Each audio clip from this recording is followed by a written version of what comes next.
So mga tol, malungkot na balita po para sa ating mga Pinoy boxing fans sapagkat 2 Pinoy po ang tinalo ng mga dayong boksingero na nagmula sa Hong Kong, China. Nangyari po ang laban na yan mga tol sa Bukidnon. Una nga pong natalo dyan mga tol, ang Pinoy na si Brel Osaraga na lumaban sa Bantamweight Division.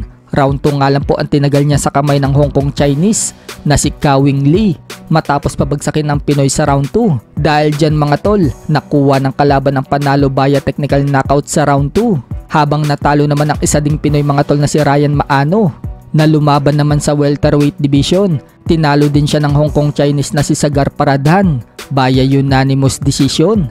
Maganda naman po ang pinakita ng Pinoy sa laban dahil napabagsak pa nito ang Hong Kong Chinese sa round 5 at nabilangan ng kalaban. Subalit hindi po sumapat ang knockdown para makuha niya ang panalo dahil lumamang na po sa early rounds itong Hong Kong Chinese, kaya nakuha pa rin ito ang lamang sa score. Sa kabilang banda naman mga tol, opisyal na nga pong inilabas ang poster ng laban ng Naoya Inoue vs Luis Nery na magaganap na sa May 6 sa Tokyo Dome. Nakalagay nga po sa nasabing poster ang mga titulong hawak ni Inoue, ang WBC, WBO, WBA at IBF Super Bantam.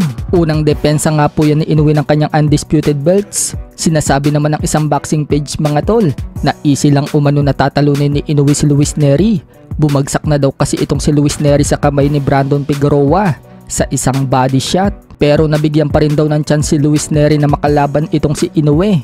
May nag-comment naman sa post na yan mga tol na ibang lahi at sinabing takot umano si Inoue kay Casimero. Parehas daw sila ni Bob Arum. Kung talagang mas magaling umano si Inoue kaysa kay Pacquiao, talunin daw muna ni Inoue si Casimero.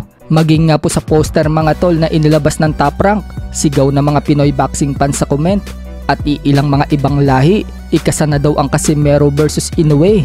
Samantala, dahil marami po ang nagsasabi na wala na umanong laban si Casimero at nasa kangkungan na daw siya, ito naman po ang sagot ni Casimero sa mga haters niya. Aniya, kalma lang daw tayo dahil busy pa daw siya sa pinagkakaabalahan niya. Pinakita nga po ni Casimero ang isa umano sa sikreto niya, pero dahil ipinakita na niya, hindi na daw yan sikreto. May sariling shop nga po si Casimero mga tol na paggawaan ng mga sasakyan. Parang gusto nga pong ipahiwatig yan ni Casimero mga tol sa mga nagsasabing nasa kangkungan na siya, may business pala itong pinagkakaabalahan. Kaya kahit hindi na magboxing si Casimero, buhay na ang pamilya niya. Pero dahil kaya pang lumaban ni Casimero sa boxing, patuloy pa rin po siya para tuloy-tuloy pa rin ang perang papasok sa kanya. Yan, ito yung shop ko yan dito. Ano mo na talaga to? Sasabihin mo na? Hindi man lang sa mapagmayabang, pero ipagyayabang ko na. Tingnan mo. Yung mukha ko dyan, oh. Tingnan mo. So guys, kanana diya sa Ormoc, suroy mo diri sa shop na ako ha. Diya diri, bakit alin nyo ako nagkuhay, mana na diya. Mana itong sikretong malupit ba?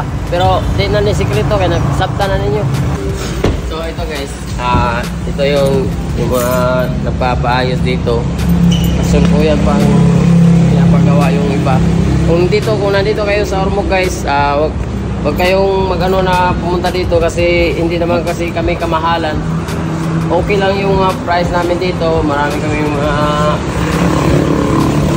basta kung ano yung gusto nyo guys, kung may gusto kayong pagandahin sa mga sasakyan nyo, welcome kayo dito sa amin lahat.